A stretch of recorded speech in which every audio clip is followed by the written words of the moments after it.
गावों में अग्रतः पातु गावो पातु पृष्ठतः, गावों में सर्वतः पातु गवाम मध्ये वसाम्यहम्। सभी को जय गौ माता।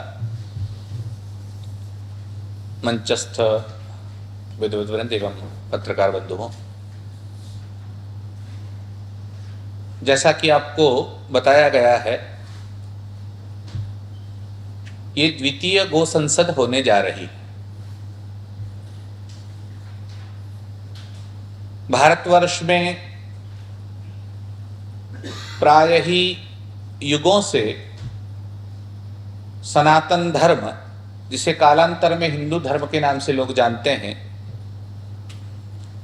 वो प्रधान रूप से गाय को अपनी मां मानता है।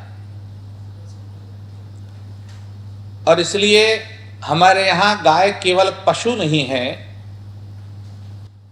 गाय उपजाऊ प्राणी नहीं है। गाय से केवल आर्थिक उत्पादन होता है इसलिए हम गाय का पालन नहीं कर रहे हैं, अपितु गाय हमारी मां है और वो हमारा पालन कर रही है। इस अवधारणा के साथ सनातन धर्मी कभी गोहत्या को सहन नहीं करते। भारत जब स्वतंत्र नहीं था तब भी गौरक्षा के लिए आंदोलन चले। सिखों ने बहुत बड़ा गौरक्षा का आंदोलन किया, जैनों ने बहुत बड़ा गौरक्षा का आंदोलन किया, सनातनियों ने तो हर बार किया ही किया। भारत की स्वतंत्रता के समय में पूज्य महात्मा गांधी जी ने भी कई बार कहा कि हमारे लिए स्वराज्य से भी अधिक महत्वपूर्ण गोवंश हत्या प्रतिबंध हो। ये बात है। बारी बारी सभी धर्माचार्य, सभी पूज्य शंकराचार्य, सभी मध्वाचार्य, रामानंदाचार्य, रामानुजाचार्य, वल्लभाचार्य, सभी पंथों ने एक मत से यह बात कही है। आजादी के आंदोलन में महामना पंडित मदन मोहन मालवीय जी हो, गोखले जी हो, सभी ने यह बात दोहराई। लेकिन भारत स्वतंत्र होने के 75 साल बाद भी आज भी स्वतंत्र भारत में अधिकाधिक गोवंश की हत्या हो रही है, बीफ का निर्यात हो रहा है, दिन प्रतिदिन बूचड़खाने बढ़ रहे हैं। आप जानते हैं कि स्वतंत्रता के बाद धर्म सम्राट स्वामी करपत्री जी महाराज के नेतृत्व में चारों शंकराचार्यों ने जो प्रयास किया और 1966 में भारत की संसद को घेरा गया था, हजारों लोगों का रक्त इसी दिल्ली की सड़कों पर बहा था और पुरी के शंकराचार्य नरेंद्र देव तीर्थी महाराज ने 73 दिन के उपवास किए, 73 डेज। और तब भारत के प्रधानमंत्री ने स्वयं आकर प्रॉमिस किया था कि हम गोवंश हत्या प्रतिबंधित करेंगे, जो आज तक नहीं हो पाया। 2 बार भारत के प्रधानमंत्रियों ने ये बात हमारे आचार्यों से कही, लेकिन फिर भी गोवंश हत्या बंदी संपूर्ण रूप से भारत में नहीं हो पाई। उसी कड़ी में बाद में सरकारों ने यह केंद्र सरकार की सूची का विषय नहीं है, यह कहकर राज्य सरकार की सूची में डाल दिया। गो मात्र एक उपजाऊ प्राणी होता तो वो राज्य सरकार की सूची में ठीक है, लेकिन गाय धर्म का विषय है, गाय हमारी आस्था का विषय है, गाय हमारे लिए प्राण से भी अधिक प्यारी है, गाय हमारी मां है, गाय सनातन धर्म को धारण करने वाले 7 तत्वों में से एक तत्व है, अर्थात धर्म ही गाय है, गाय ही धर्म है। अगर इस बात को सर्व स्वीकृत किया गया होता तो ये केंद्र सरकार का विषय होता, लेकिन ये न बनकर उन्होंने राज्य सूची में डाल दिया। और संघीय सरकार होने के कारण कुछ विषय राज्य सरकार की सूची में होते हैं, कुछ विषय केंद्र सरकार की सूची में होते हैं, और कुछ दोनों में होते हैं। लेकिन राज्य सरकार के सूची में डालने के कारण भारत के तत्कालीन 60 के दशक में 17 राज्यों में गोवंश हत्या प्रतिबंधित कानून कहीं संपूर्ण, कहीं अंशतः, कहीं बैलों को काटने की छूट, कहीं 18 वर्ष से ऊपर की गाय को मारने की छूट, कहीं 14 वर्ष की ऊपर की गाय को, कहीं बछड़े को मारने की छूट। इस प्रकार के भिन्न भिन्न कानून बने, जो बाद में 3 स्टेट हमारे बढ़ गए, राज्यों का विभाजन हुआ तो आज के 20 राज्य, उसमें से रणवीर संहिता 370 हटने के बाद हट गई तो 19 राज्यों में आज थोड़ी कहीं गोवंश हत्या प्रतिबंध का कानून या दंडनीय अपराध माना जाता है। हम चाहते हैं कि राज्यों में नहीं, संपूर्ण भारत में केंद्र सरकार ऐसा कानून लाए और सरकार कानून बनाए या भारत की संसद इस कानून को पारित करे और संपूर्ण भारत में, और केवल गाय नहीं, संपूर्ण गोवंश, वो चाहे गाय हो, चाहे बछड़ा हो, चाहे वो दूध देती हो या न देती हो, उपयोगी हो या अनुपयोगी हो, गाय हमारी माता है और वो नहीं कटनी चाहिए, इस बात को लेकर पूरी संसद ये कानून बनाए। इसके लिए करपात्री जी महाराज के ब्रह्मलीन होने के बाद भी इस आंदोलन को पूज्य गोपाल मणि जी महाराज ने जीवंत रखा, आज तक चलाया। अब उन्होंने ही घूम घूम कर चारों शंकराचार्यों को इस बात के लिए सहमत किया, हालांकि सारे शंकराचार्य गोवंश के लिए सदैव तैयार है, लेकिन उन्होंने सबके आशीर्वाद लिए और चारों आचार्यों के आशीर्वाद से बाकी सब आचार्य जुड़कर इस बात को भारत की संसद से पारित कर हैं कि संपूर्ण भारत में गोवंश हत्या प्रतिबंधित कानून बने। इसलिए क्या करना पड़ेगा, तो हमारी प्रधान मांग है कि गाय को पशु की सूची से हटाया जाए। गाय केवल पशु न होकर गाय हमारी मां है, इस प्रकार से उसको लिया जाए। इसलिए गौ माता को राष्ट्रमाता के पद पर प्रतिष्ठित किया जाए। अगर किसी चीज को राष्ट्रीय दर्जा प्राप्त होता है, जैसे राष्ट्रध्वज है, राष्ट्र प्राणी है, राष्ट्रगीत है, तो उन सबका महत्व अलग हो जाता है, फिर उसकी कोई काट करने की बात नहीं हो सकती। इसलिए गाय अगर राष्ट्रमाता के पद पर प्रतिष्ठित होती है तो ऑटोमेटिकली संपूर्ण गोवंश हत्या प्रतिबंधित करनी पड़ेगी। और इस विषय में भारत की संसद को गंभीरता पूर्वक सोचना चाहिए और सभी पक्षों को, जितने राजनीतिक दल है उन सबको हमारा आह्वान है, सभी उसमें सम्मिलित हो और एक मत से पूरा पक्ष विपक्ष, सरकार या उनके विरोध पक्ष वाले सब सम्मिलित होकर इस कानून को बनाएं और संपूर्ण भारत से संपूर्ण गोवंश हत्या का जो कलंक है उसको नेस्त नाबूद करके गाय माता को राष्ट्र माता के पद पर प्रतिष्ठित करें। इसलिए हमने पूर्व में प्रयाग के माघ मेले में एक दिन का गौ संसद बुलाया था। उसके बाद इस बार जैसे संसद की आपकी रचना है, भारत की जो हमारी संसद उसके 543 मत क्षेत्र है, संसदीय क्षेत्र है, वैसे प्रत्येक क्षेत्र से एक व्यक्ति को हमने गो सांसद नियुक्त किया है और वो वहां से आकर इसमें प्रतिनिधित्व करेगा। ऐसे 543 लोग और इसके अलावा साधु संत, वो कल से यहां जो दिल्ली में गो संसद आयोजित होने जा रही है उसमें सब प्रतिनिधित्व करेंगे और चारों शंकराचार्यों के आशीर्वाद से ज्योतिर्मठ के शंकराचार्य स्वामी अभिमुक्तेश्वरानंद सरस्वती जी उसकी अध्यक्षता करेंगे। और जैसे संसद में बिल पारित किया जाता है, विधेयक लाया जाता है, उसी प्रकार से गौवंश हत्या प्रतिबंधित विधेयक वहां प्रस्तुत किया जाएगा। कल दोपहर को 3 बजे इस प्रकार का विधेयक लाया जाएगा।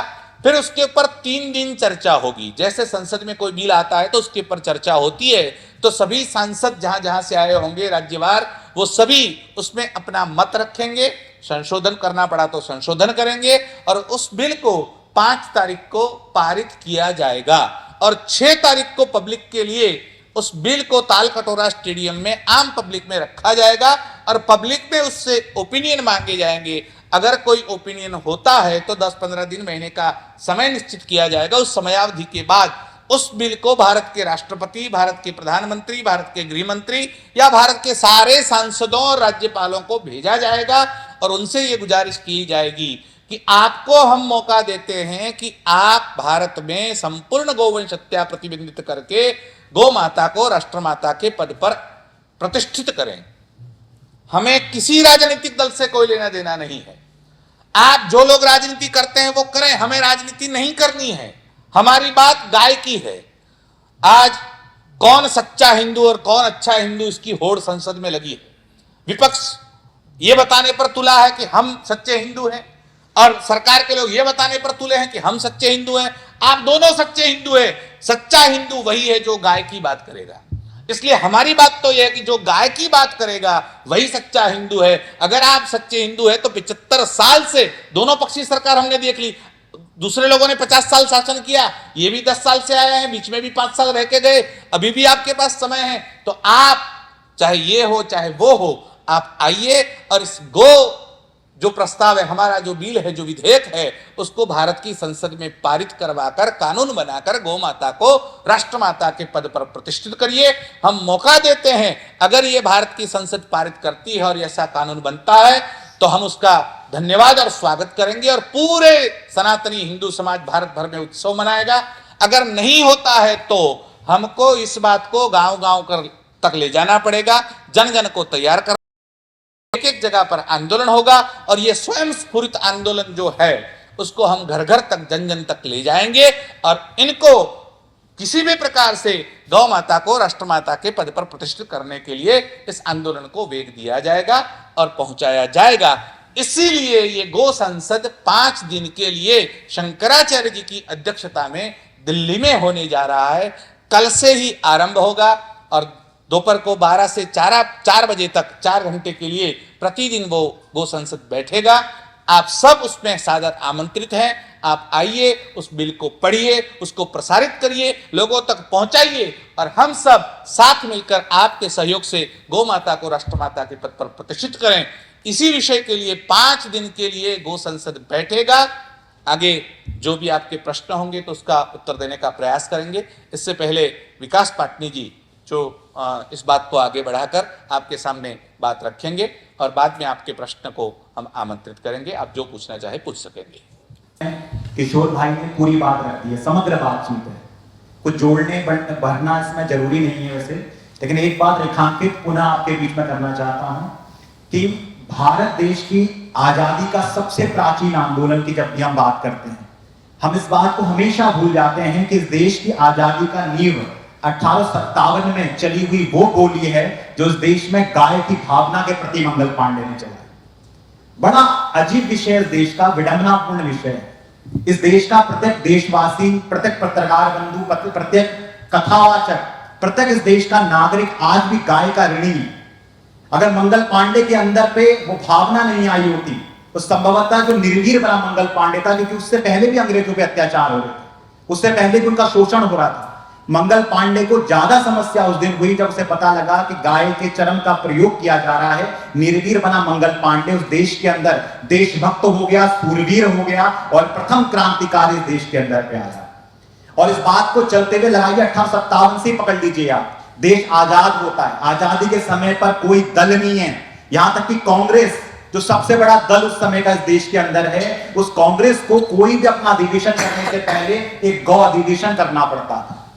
गाय के प्रति एक माहौल इस देश में इतना ज्यादा लहर मार रहा था कि इस देश में सहज ही लगता था कि जिस दिन इस देश में आजाद भारत में भारत की स्वतंत्र सरकार बनेगी, उस दिन पहला कार्य ये होगा कि गौ माता को माता का सम्मान देकर गौवंश हत्या मुक्त भारत बनाया जाएगा। लेकिन आज तक ये दिन तो नहीं आ पाया और इसी पीड़ा के कारण देश में जगतगुरु शंकराचार्य परंपरा को पुनः जो उनका उत्कर्ष है, जो उनका कार्य है, उस कार्य को बढ़ाते हुए धर्म सम्राट हमारे आप सब इस बात के परिचय देने की जरूरत नहीं है कि ऐसे संत देश के जिन्होंने इस देश में एक ऐतिहासिक आंदोलन 1966 में किया था और धर्म पीठों ने देश की संसद के सामने इस बात को दोहराया था कि इस काम को त्वरित कर दीजिए। अगर ये काम कर देंगे आप तो इसके अलावा कुछ भी कार्य शेष नहीं होता और इससे बड़ा कार्य हम कुछ नहीं समझते।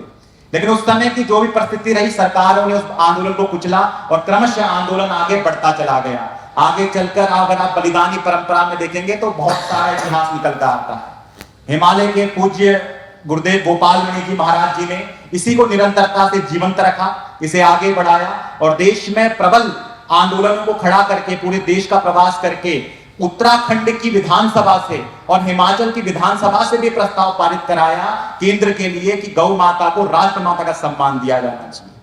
इस देश में इस आंदोलन के बाद जब इतनी क्रांति देश में खड़ी हुई तो जगतगुरु हमारे ज्योतिष पीठाधीश्वर शंकराचार्य महाभाग, चारों शंकराचार्यों का जिस मांग पर समर्थन है, कार्य चलता जा रहा है, उन्होंने अपने नेतृत्व में इस कार्य को आगे बढ़ाकर जो प्रयागराज में 6 फरवरी को प्रथम गौ संसद करी थी, उसमें धर्मादेश 21 बिंदुओं में पारित किया गया और हमारी सरकार के पास, समस्त पार्टियों के पास पुनः भेजा गया और यह कहा गया कि इस काम को कर दीजिए, कोई विरोध की बात नहीं। कोई हमारा किसी से समस्या नहीं है, बस काम को करवाना ही हमारा हित है और ये काम हम करवा कर ही रहेंगे, क्योंकि इस देश के गौ भक्तों की, हिंदुओं की ये एक भावना है और एक भावना का सम्मान देश की संसद को करना ही चाहिए। और इसी चीज को आगे बढ़ा के इस देश में आदि गुरु शंकराचार्य के बाद जो हमारे वर्तमान ज्योतिष पीठाधीश्वर जी हैं, ये वो शंकराचार्य चले। हमारे सनातन धर्म का सर्वोच्च धर्म गुरु अगर नंगे पैर चला धरती के अंदर पे, उनके पैरों में छाले पड़े तो केवल विषय था गौ माता का। गाय के लिए इस देश में संतों ने तपस्या ही नहीं की, बल्कि इस देश में जितना उन्होंने तप करके दिखाया उसके जीवंत उदाहरण शंकराचार्य परंपरा। तो इतना ही कहना है साथियों आप सभी से, कि आप सभी का से निवेदन है कि इस देश में जो ये अब द्वितीय गौ संसद होने जा रही है, ये देश की राजधानी के निकट है, देश की राजधानी में ही है बल्कि, और सीधे तौर पर भारत की संसद के पास है, क्योंकि भगत सिंह ने कभी इस देश की संसद के सामने एक बम फोड़ा था, और बम फोड़ने का विषय कोई हिंसा फैलाना नहीं था। ऐसे हमारे गौरक्षकों का, गौ भक्तों का विषय हिंसा फैलाना नहीं होता।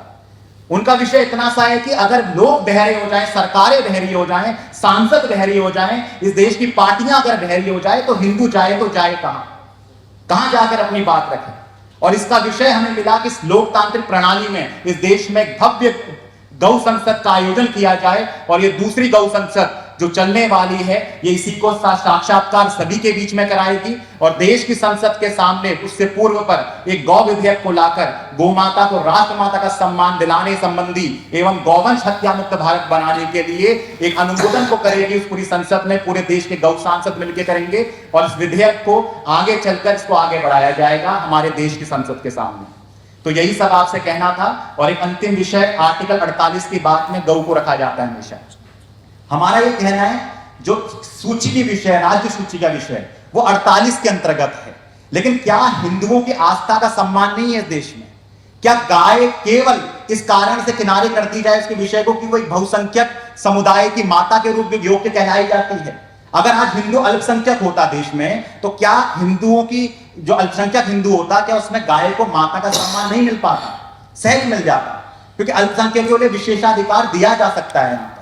तो यही चीज आर्टिकल 25 जो हमारे यहाँ पर धार्मिक स्वतंत्रता का अधिकार है, धर्म को अबाध रूप से मानने का अधिकार है, वो आर्टिकल 25 हिंदुओं को संवैधानिक तौर पर ये दायित्व देता है, ये अधिकार देता है कि वो गाय की रक्षा की, गौ की प्रतिष्ठा की बात इस देश की संसद के सामने कर सके। और इसी के ऊपर कल की गौ संसद चलेगी। आप सभी का बहुत बहुत धन्यवाद। और जो भी आपका सेशन है क्वेश्चन का, आप पूछ सकते हैं यहाँ पर। हम पूरे प्रयास करेंगे आपके प्रत्येक प्रश्नों का उत्तर देने का।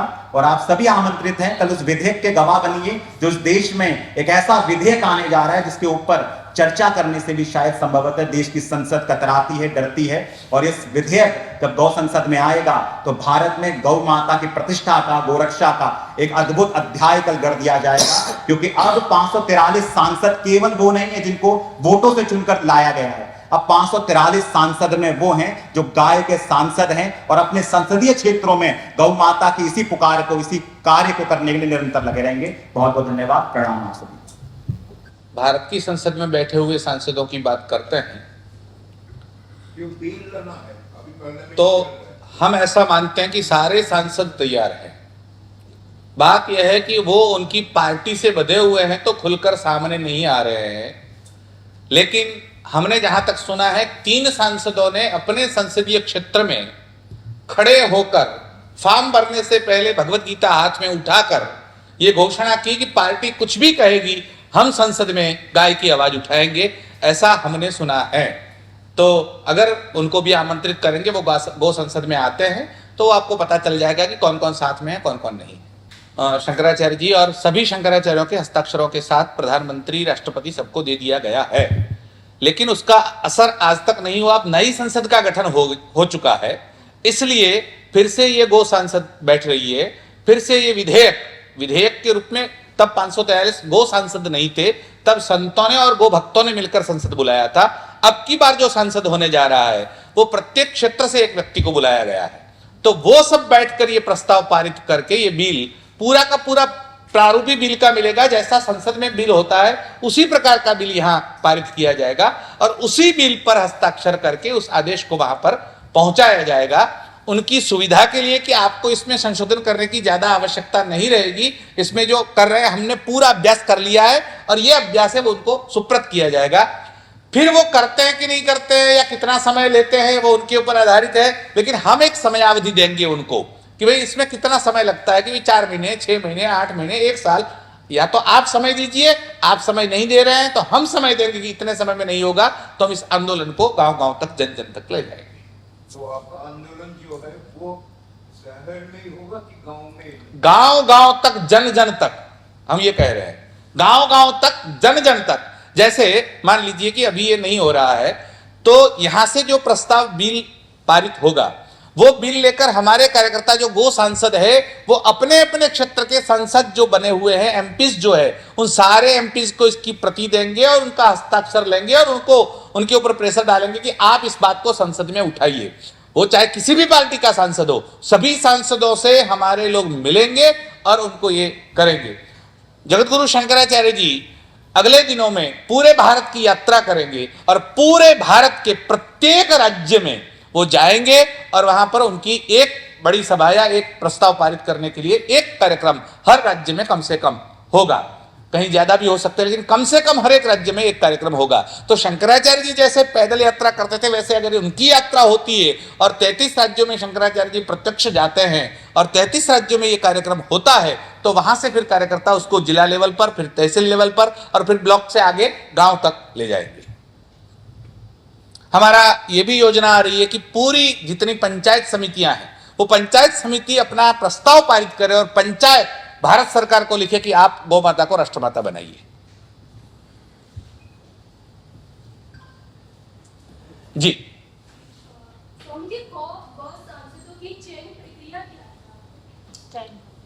चयन प्रक्रिया हमारे यहाँ इलेक्शन नहीं है।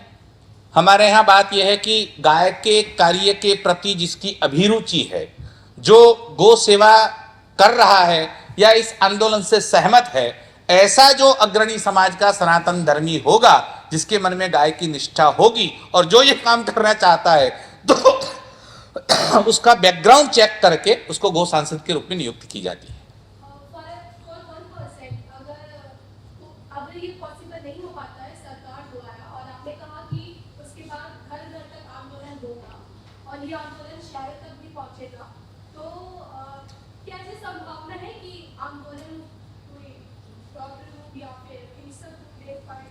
किसी भी प्रकार की हिंसा को हम समर्थन नहीं देते।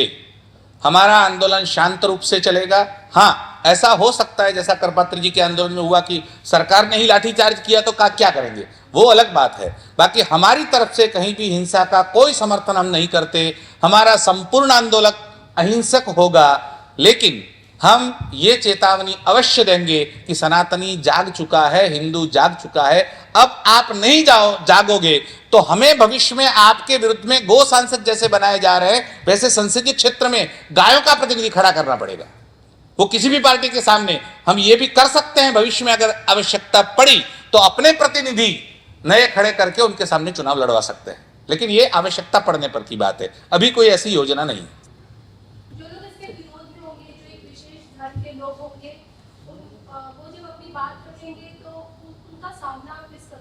जहां तक हमें सूचना है या हमारा सर्वेक्षण है तो उस सर्वे के मुताबिक सभी जिनको आप विरोधी धर्म के या भिन्न धर्म के मानते हैं, वस्तुतः धर्म एक ही सनातन धर्म है, बाकी सब संप्रदाय हैं। लेकिन इस्लाम हो या ईसाईयत हो या सिख हो या पारसी हो या यहूदी हो, जो भी है वो सब चाहते हैं कि गो हत्या प्रतिबंधित कानून आए। यहां तक कि हम आपको दिखा सकते हैं कि कुरान में भी इसकी मना है और ईसाईयत में भी इसकी मना है। तो सबके सब सहमत है, केवल राजनीतिक लोग ही सहमत नहीं है, बाकी सब जिनको लोग धर्म कहते हैं वो सारे इसमें समर्थन कर रहे हैं और उनकी तैयारी है कि गौ माता को राष्ट्रमाता बताया जाए। हमारे यहाँ जो अवतारवाद की धारणा है, अवधारणा है या फिर सिद्धांत है सनातन धर्म में, उसमें भी अवतार का कारण गाय है, गोरक्षा है। जब हम यहाँ पर गो रक्षा की बात कर रहे हैं यानी गो हत्या को बंद करवाने के लिए अभियान कर रहे हैं तो अन्य किसी हत्या या हिंसा की संभावना ही नहीं है। हम तो हत्या रोकने के लिए अभियान कर रहे हैं, न कि किसी हत्या को बढ़ावा देने के लिए या हिंसा को बढ़ावा देने के लिए। भगवान श्री राम का अवतार हुआ तो भी गाय के लिए हुआ। गोद्विज धेनु देव हितकारी कृपा सिंधु मानुष तनुधारी। भगवान श्री कृष्ण भी गाय के पीछे नंगे पांव चले।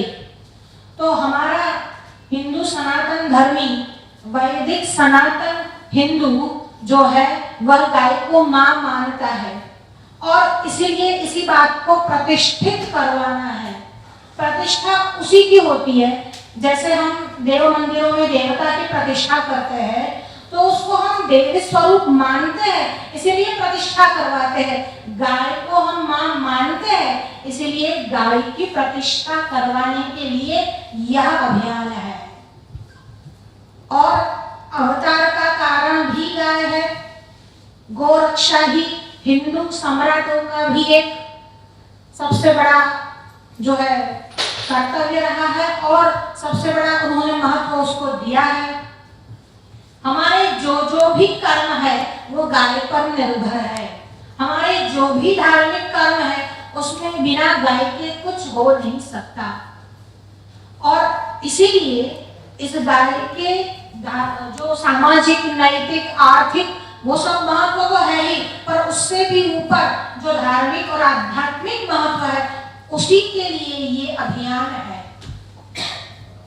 राज्य स्तर पर तो वैसे भी गो हत्या आंशिक रूप से, पूर्णतः रूप से प्रतिबंधित है। उसमें भी जो 4 राज्य हैं, गुजरात, पंजाब, राजस्थान और दिल्ली, इन 4 राज्यों में संपूर्ण गोवंश पर प्रतिबंध है।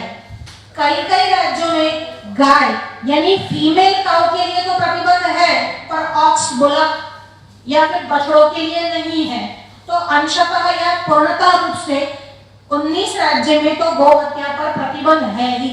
या तो जैसे अभी बताया गया है कि 14 वर्ष के बाद, 15 वर्ष के बाद उसके लिए फिट फॉर स्लॉटर ऐसा एक सर्टिफिकेट इशू किया जाता है। उसके बाद यह हत्या को जायज या लीगल बताया जाता है। पर 4 राज्यों में पूर्णतः गोवंश पर प्रतिबंध है। पर यह बात राज्य की सूची से हटाकर केंद्र की सूची पर लाना वही अब आपको बताती है कि हम उसको फंडामेंटल राइट्स में, हमारा जो संवैधानिक अधिकार है उसके अंदर रखना चाहेंगे।